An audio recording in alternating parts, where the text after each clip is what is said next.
Welcome to Mr. Rogers' Hobbyhood. I'm Ben Rogers, or Matthias, in the Society of Creative Anachronism, and this video is the promised video on starting the foundational hand by looking at the skeletal forms. I've got lots of them behind me. The idea of a skeletal form is so that we can look at the geometry of an individual letter and understand what we do to make that a balanced letter. A lot of the skeletal forms look a little bit weird to us at first in our modern eyes because they're so thin and weak and just, but that's okay. Once we start using a broad-edged pen and those thick and thin lines start sweeping through the letter naturally through these strokes that we're going to be studying, then that letter fills out and it gains its life, it gains its body, it gains its beauty that really lets it shine on the page. So, what you need for this is the skeletal sheet handout. I posted it in the link of the description to the introduction video. Hopefully you got a couple of pages of this printed out. The more the better because you get to practice. I'm also going to put it in the description of this video. So if you haven't got that file yet, you can find it below as well. You're going to need at least one sheet, but like I said, you're probably going to want 3 or 4 so you can continue practicing with these till you get them all down. You can pause and stop the video anytime you want, rewind and review a letter. If anything becomes unclear, leave a comment in the video chat and I'll get back to you as quickly as I can to answer those questions to get you along your way. We're going to be examining the letters. We're going to cover every letter in the alphabet, but we're not going in alphabetical order. The reason why is we can identify letters in 5-letter groups, and all the letters in that group share something about their geometry together. So learning the letters in groups based on geometry can help us, because and we don't write in alphabetical order very often. So the key is that you're learning the letter shapes, not the order you're learning them in terms of the alphabet. Group number 1 is groups that are based on an O, or based on the circle. Well, if you can do a circle, you can do all the letters in that group. Group 2 are letters that are based on 2 arcs of the circle, or 2 arcs of the O. Group 3 is our largest group. It is a group of letters that all share 1 arc of the circle in their construction. Group 4 has no arcs, it's all straight lines, and Group 5 is our oddball group that has just unique geometry. And I will tell you that Group 5 has 1 letter in it, and it is the most difficult letter for most calligraphers. So, without any further ado, let's go up to the clean board and get started on your skeletal forms. In order to make your O, it's very simple with foundational hand. It's going to be just the circle. But the order of our strokes matter. If I was to use a broad-tipped pen, and I start to come back or up, then back as in left, or up, I start to push against the tip of the pen, and the ink is not going to flow correctly.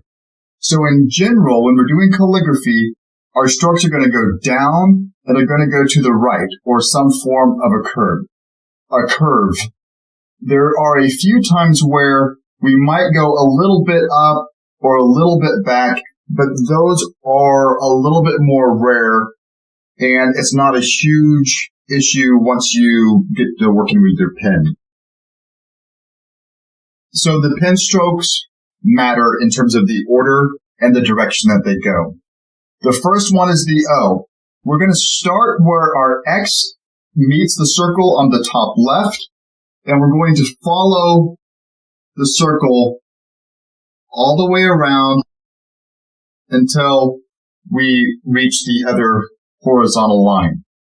The second stroke is we're going to have the same starting place, but this time we're going to follow the circle on the second half. And that's the O.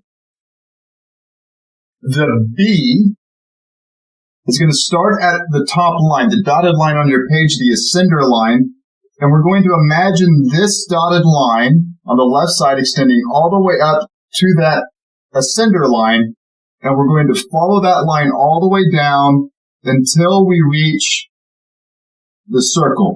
We're going to pause, and then we follow the bottom of the circle.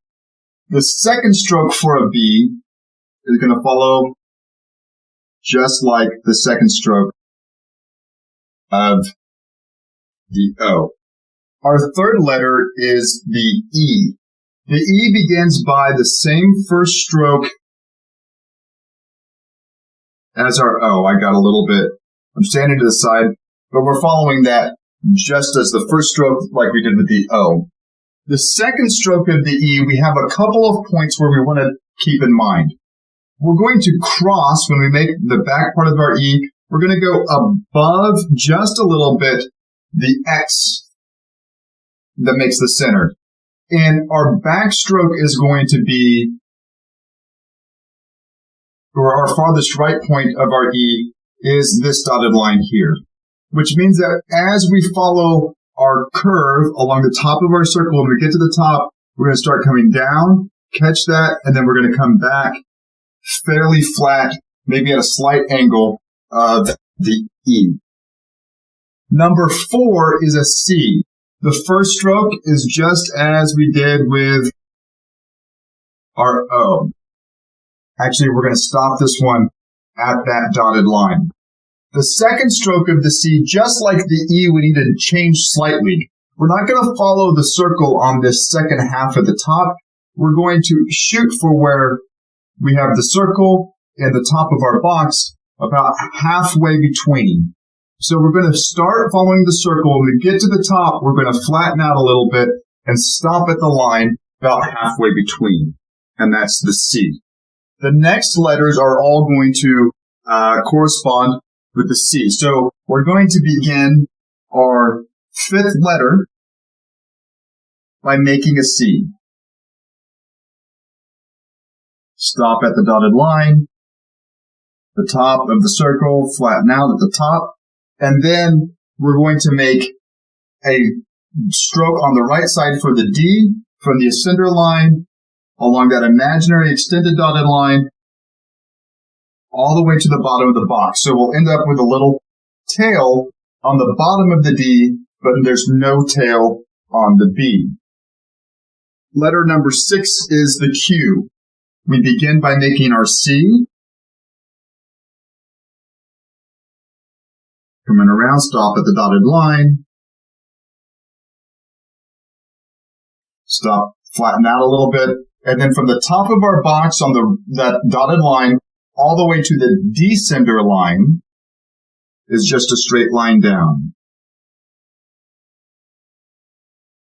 And we have our Q.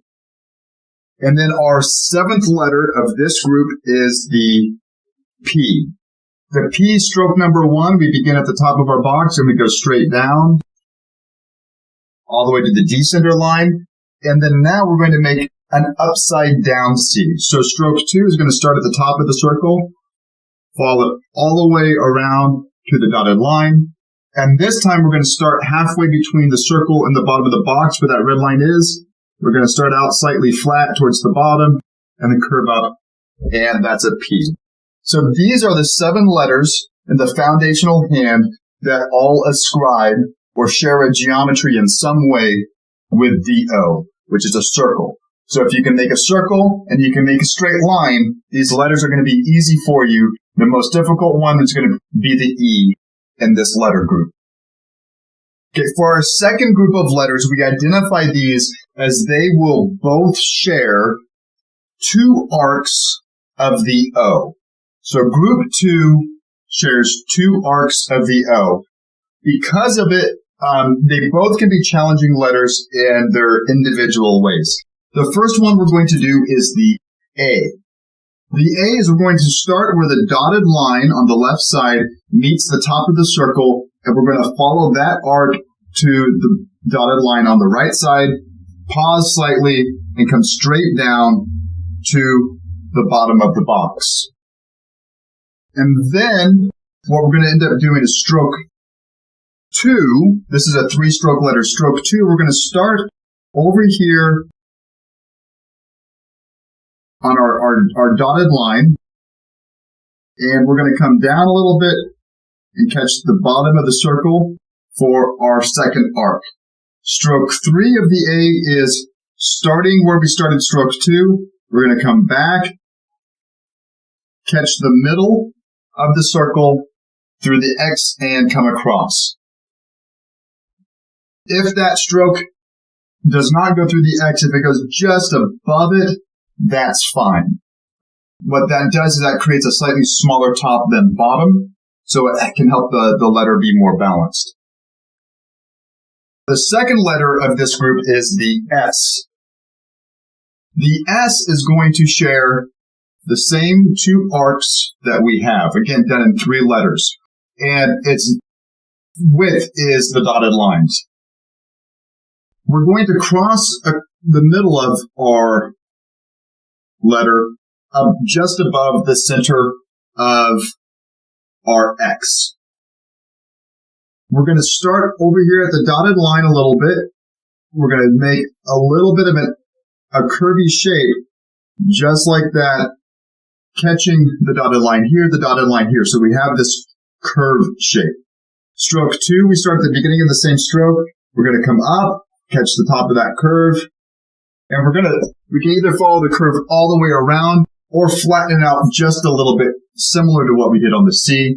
Stroke 3 of the S, we're going to start up here where the dotted line is meeting the circle, and we're going to follow it around the bottom, connecting it up there. So those curves of the S and this curved shape here of the A make these 2 letters a little bit difficult to get them just right, but they're not difficult letters, as you just see. So A, curve and down, 2 and 3, the S, we make our central wavy line for stroke 1, 2, 3. Group 3 are letters of all one arc. Our first letter is going to be the N. We go from the top of the box all the way to the bottom of the box along our left side dotted line. Our second stroke is going to follow the top of the curve of the circle until we get to the other dotted line, pause, and come straight down. That's the N. The H is exactly the same, only taller, extended up. So we follow our dotted line up to our ascender line, from the ascender line all the way to the X height and on down to the base. The second stroke is exactly the same as the N, following the top of the circle and straight down the second dotted line. Our third letter is the M. The M begins just like the N.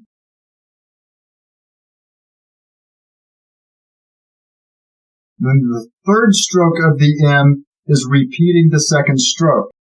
We're going to try our best to match the arc so that we have 2 even and nearly identical lines, and then you wouldn't pick up your pen there, but you would come back down. A good M will have matching tops and evenly spaced legs. Letter 4 is the R. The R is going to begin with the same first stroke that we've had on all of these letters. The second stroke is going to start following the curve of the circle, but similar to the C, we're going to break away and at the center and end up at the kind of the middle between the circle and our X height line. But this time, once we break down, we're going to curve down slightly so that the R has a little bit of a curve right at the end. Letter 5 is going to be the L. The L is simply the first stroke that we made with our B. Start at the ascender line, all the way down to where you meet the circle, pause, follow the bottom of the circle over to our dotted line. Next, we have the T. The T starts as a short L. We're going to start above that line, come down, pause, bottom of the circle to the dotted line. Once we start working with a broad-edged pin, this part that goes above will be one pin nib above. The second stroke of the T starts at the corner of the box and will go across the top of the waist height to the dotted line. Next is the first form of the letter K. Make a full-length line from the ascender line all the way to the baseline along the dotted edge. Stroke 2 can be done as one stroke, or we can break it in half and do it as two separate strokes. I do it as one. The points that we're going to pay attention to, the top of the K is going to be looped a little bit, similar to the E, but different. So we're going to actually do our best to cross in the center. We're not going to extend beyond our dotted line when we loop back around, but we're going to end up right at the corner of our box. So we start at the top of the circle, following around, but we're going to break away, come back, pause, and go to our corner. After the K, we're going to have an F. In order to do the F is going to have, it's a tall letter, we're going to have a curve at the top of our letter. So to make that, we're going to imagine this top part of the circle up here on the ascender line as well. And just like if we were to start on the circle, right, we're going to come down that same distance from the ascender line and from that dotted line, and we're going to come down all the way to the baseline. Come back to the top, complete following that arc of the circle, and we're going to cross it just like the T from the corner of the box to the dotted line. Then we have the U. The U is an upside down N. Start at the top of the box on our dotted line, come straight down to the circle, follow the curve of the circle around till we hit the other dotted line, and then from that dotted line, go from the top all the way to the baseline.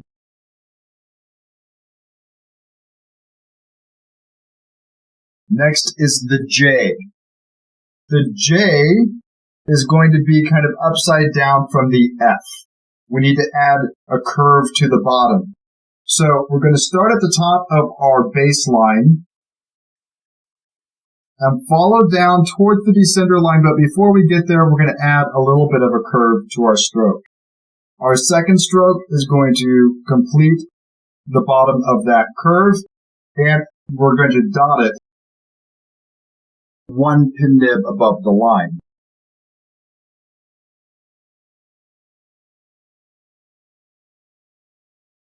Our final letter of this group is the first of three forms of the Y. We're going to begin with the first stroke of our U, coming down to the circle, following the bottom of the curve around. Our second stroke is going to be the first stroke of the J.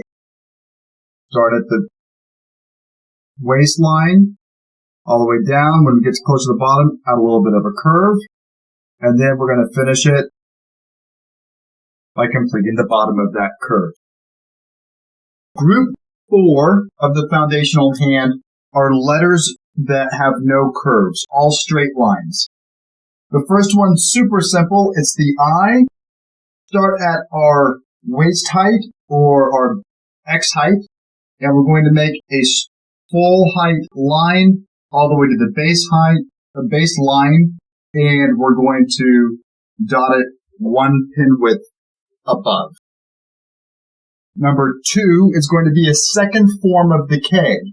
The first stroke comes from the ascender line all the way to the baseline on that dotted line. And then similar to the rounded K, this K is still going to be defined on the top by our dotted line, but end close to or at the corner of our box. And our goal is to get them to match, the two lines to come in to match halfway of our square. It'll make a smaller top and a wider bottom. You can do this in 2 strokes, or you can do it in 1, just like the other K. I do it in 1. So we start at the top, we come back, and then we shoot to our corner. Stroke 3 is a V. Letter 3 is a V. In order to get a good upright V, it's important that both legs of the V meet centered at the bottom of the letter. It's going to be defined by our dotted line. Stroke 1 comes from the left top down to the center. Stroke 2 comes from the right top down to the center. The W is going to be done by making 2 V's. Again, we're looking to match we're looking to match the bottom point below the 2 strokes that are feeding into it. Stroke 1 is going to be the same stroke as the V. Stroke 2, we're going to move over to the top of our line, and we're going to go in the same direction. Where that becomes beneficial is that when we're working with a broad edge pen, our pen angle is the same. It's easy to make them going together. 2 parallel lines. 3 is going to come from the other direction.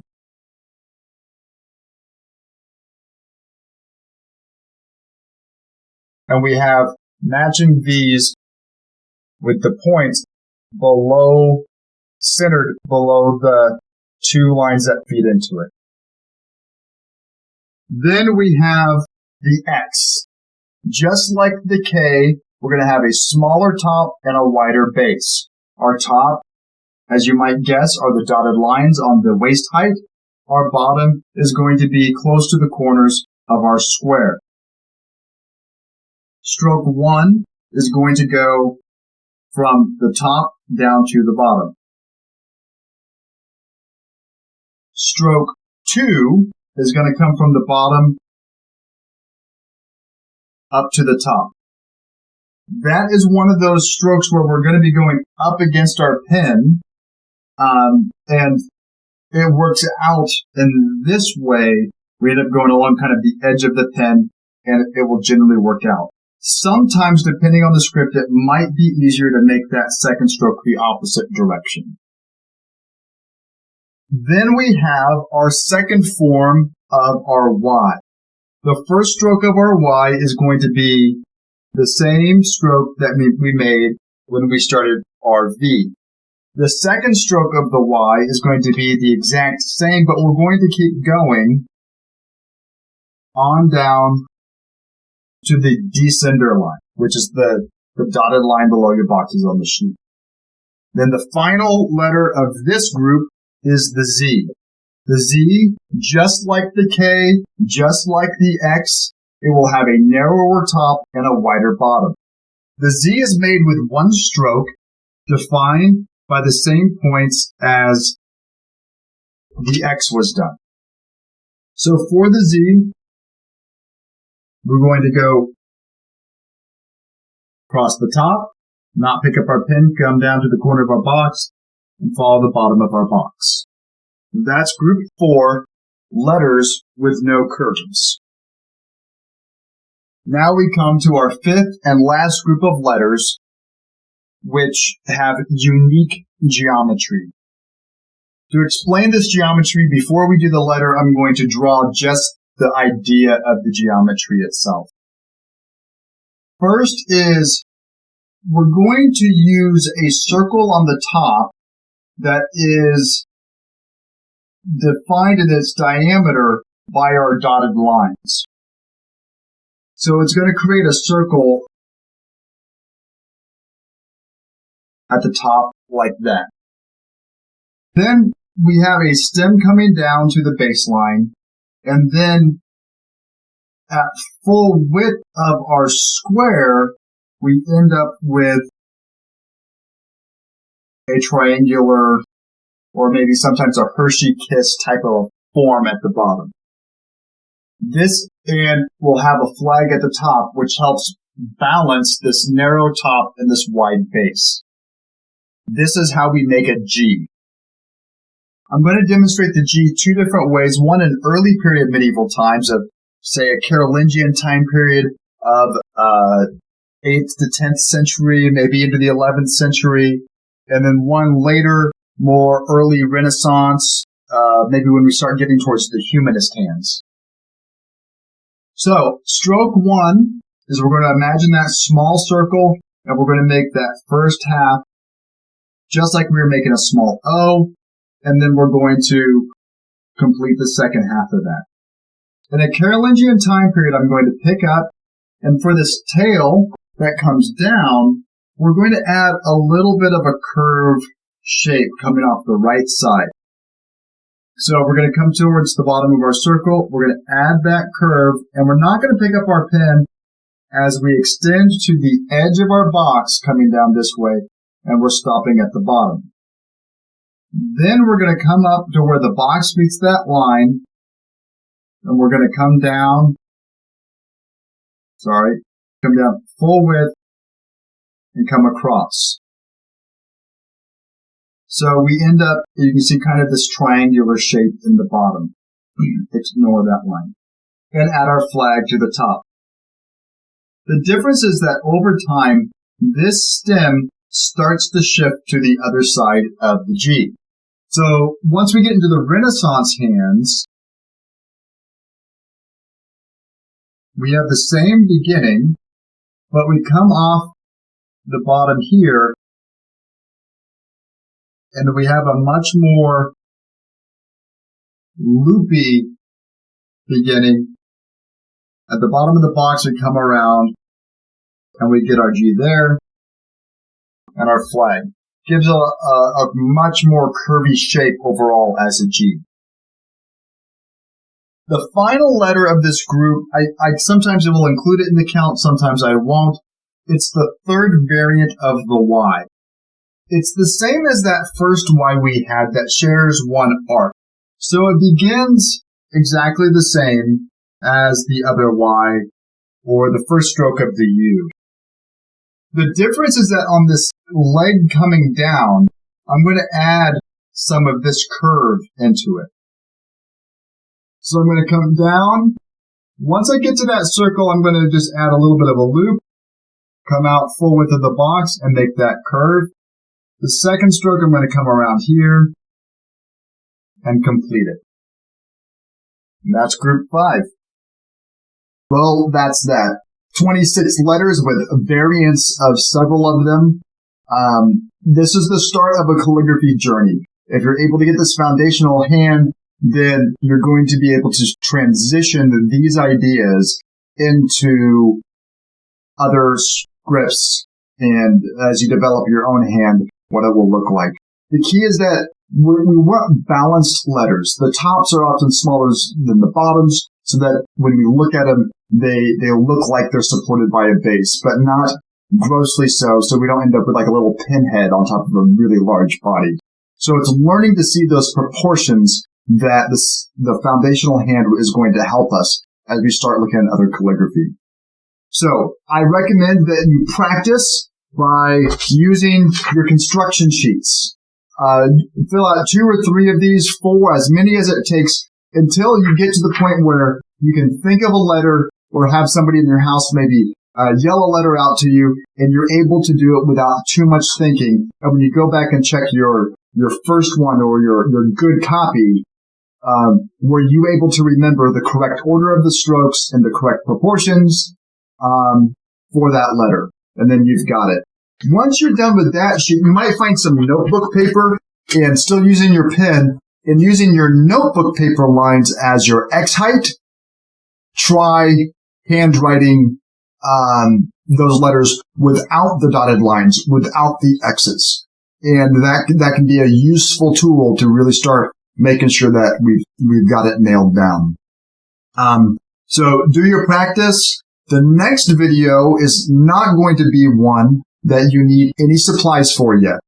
The next video, we're going to talk about the 7 characteristics of handwriting and how we can analyze and look at calligraphy to understand it better, how to reproduce it, what was going on, and some of those things. The combination of the foundational hand and those 7 characteristics of writing are 2 powerful tools so that you can develop your own calligraphic style and hand.